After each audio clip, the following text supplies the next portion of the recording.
नमस्कार दोस्तों, कैसे हैं आप लोग। उम्मीद करता हूँ आप लोग बहुत अच्छे होंगे और आपकी तैयारी बहुत अच्छे तरीके से चल रही होगी।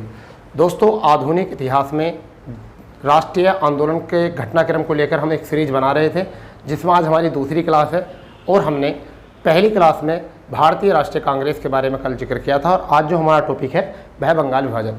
तो आज हम सीखने वाले हैं बंगाल विभाजन क्यों हुआ, बंगाल विभाजन के कारण क्या थे और बंगाल विभाजन से देश पर क्या प्रभाव पड़ा। ठीक है, इसके पीछे क्या क्या गतिविधियां थीं, आज हम सभी बातों पर जो है प्रकाश डालने वाले हैं। और बंगाल विभाजन के विरोध में स्वदेशी आंदोलन का नेतृत्व किसने किया था और कहां पर स्वदेशी आंदोलन किया गया था। आज आपका डाउट हम क्लियर करते हैं कि क्यों बंगाल विभाजन, क्यों स्वदेशी आंदोलन और इससे फिर देश पर क्या प्रभाव पड़ा। तो ये सभी चीज़ें जानने के लिए आप चैनल पर बने रहिए और पूरी क्लास देखिए, क्योंकि अगर आप आज पूरी क्लास देखते हो तो आपके दिमाग से बंगाल विभाजन को लेकर जितने भी डाउट थे वो सब निकल जाएंगे और आपको पीटी और मेंस में इसका बहुत ज़्यादा हेल्प मिलने वाला है। तो इस सब को जानने से पहले आप चैनल पर नए हैं तो चैनल को सब्सक्राइब करें, ठीक है, और बेल आइकन दबा दें, जिससे कि आपको सभी क्लासें जो है आपको सबसे पहले उसका नोटिफिकेशन आपके पास तक पहुँच जाए।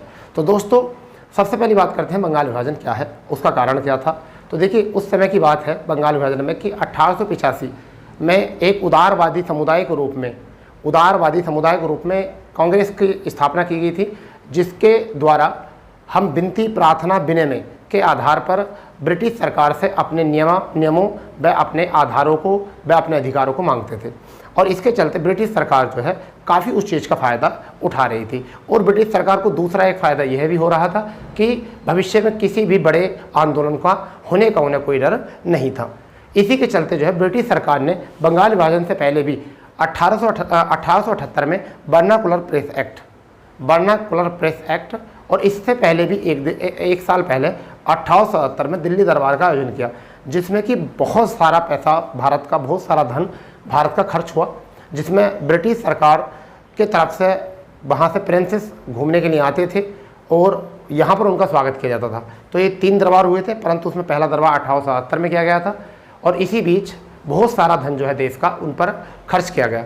फिर 1878 में बर्नाकुलर प्रेस एक्ट लागू किया गया। फिर 1896 से लेकर, अगर हम बात करें 1896 से लेकर 1900 तक देश में भयंकर अकाल की स्थिति उत्पन्न हुई, बहुत भयंकर अकाल की स्थिति उत्पन्न हुई, जिसके चलते पूरा देश जो है अकाल में डूब गया था। परंतु उसी के बीच एक तरफ देश में अकाल हो रहा है, भूख के मारे लोग मर रहे हैं, ठीक है, लाखों में लोगों की जान जा चुकी है, और दूसरी तरफ जो है ब्रिटिश सरकार 1903 में द्वितीय दिल्ली दरबार का आयोजन कर देती है। यही बंगाल विभाजन के अकॉर्डिंग था, ठीक है। परंतु फिर भी हमारी कांग्रेस जो बनाई हुई थी 1885 में कांग्रेस, वह कोई भी ब्रिटिश सरकार के ऊपर कोई भी एक्शन नहीं ले रही है, उनसे कोई भी हिसाब किताब नहीं कर रही है।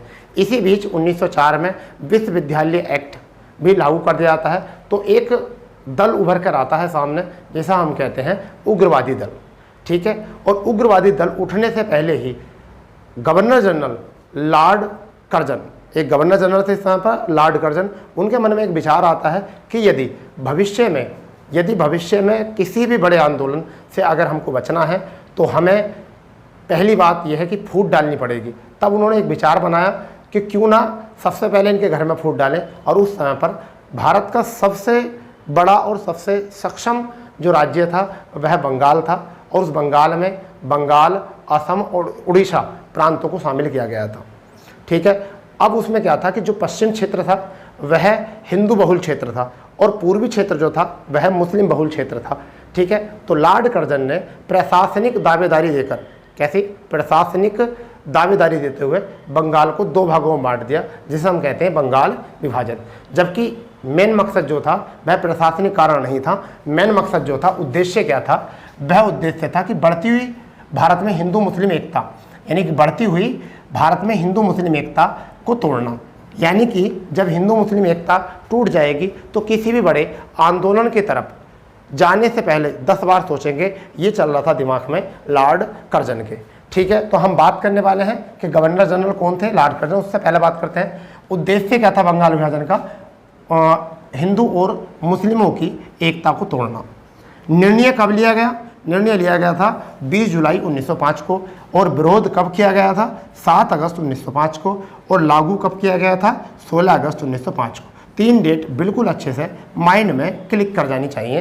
क्या निर्णय 20 जुलाई 1905, ठीक है, जबकि विरोध 7 अगस्त 1905, जबकि लागू किया गया 16 अगस्त 1905 को।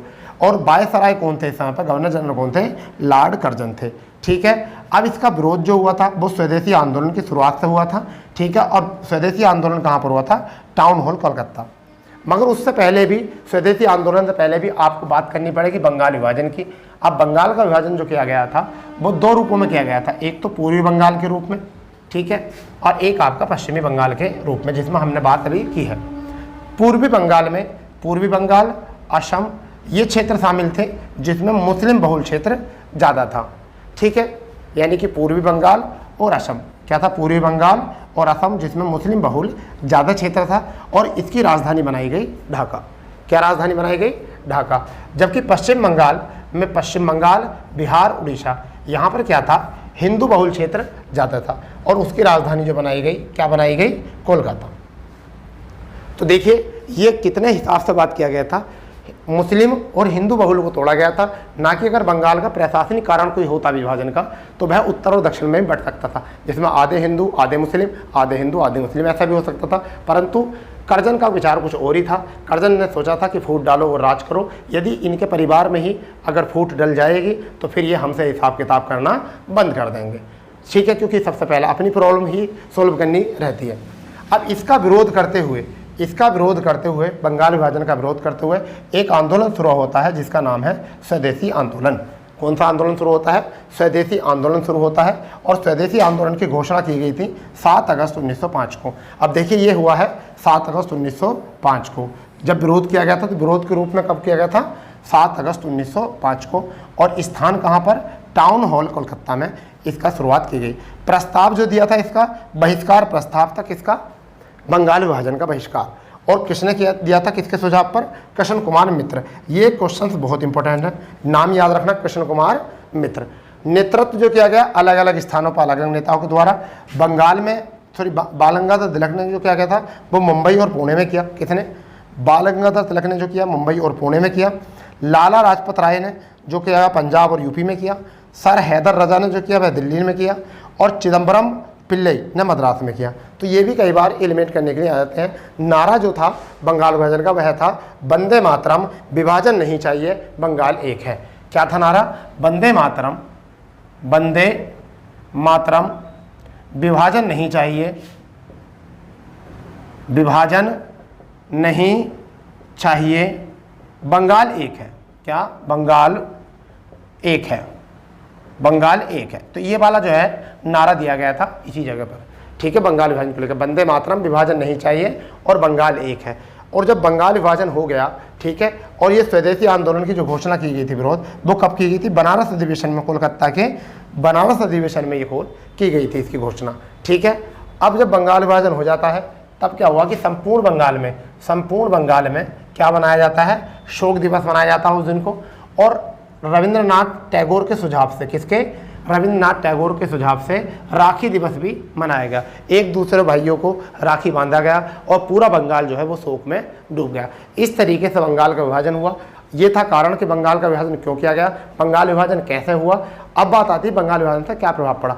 बंगाल विभाजन होने से, स्वदेशी आंदोलन होने से ये तो पता चल गया था कि देश में प्रेम स्नेह भाव बहुत ज़्यादा है, और अभी भी हिंदू समुदाय को मुस्लिम समुदाय की फिक्र लगी हुई थी और बराबर स्नेह और प्रेम बना हुआ था। तो फिर सरकार फिर आगे एक एक्शन लेती है और वह मुस्लिमों से जाकर बात करती है, और मुस्लिमों से बात करने के रूप में वह उनको सोचती है कि एक सामुदायिक दर्जा देने के मामले में उनको एक लीग की स्थापना करने की घोषणा, मतलब एक सुझाव देती है, जिसे मुस्लिम लीग की संज्ञा बाद में दी जाती है। तो इस घटनाक्रम को समझने के लिए नेक्स्ट एपिसोड देखेंगे।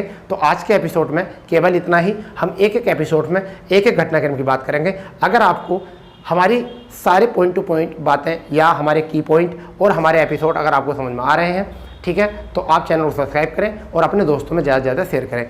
तो हमारा जो प्रोग्राम है उसका नाम है भारतीय राष्ट्रीय आंदोलन घटनाक्रम, जबकि इसका आज एपिसोड नंबर क्या है, 2 है। तो मिलते हैं एपिसोड नंबर 3 पर। जय हिंद, जय भारत, वंदे मातरम।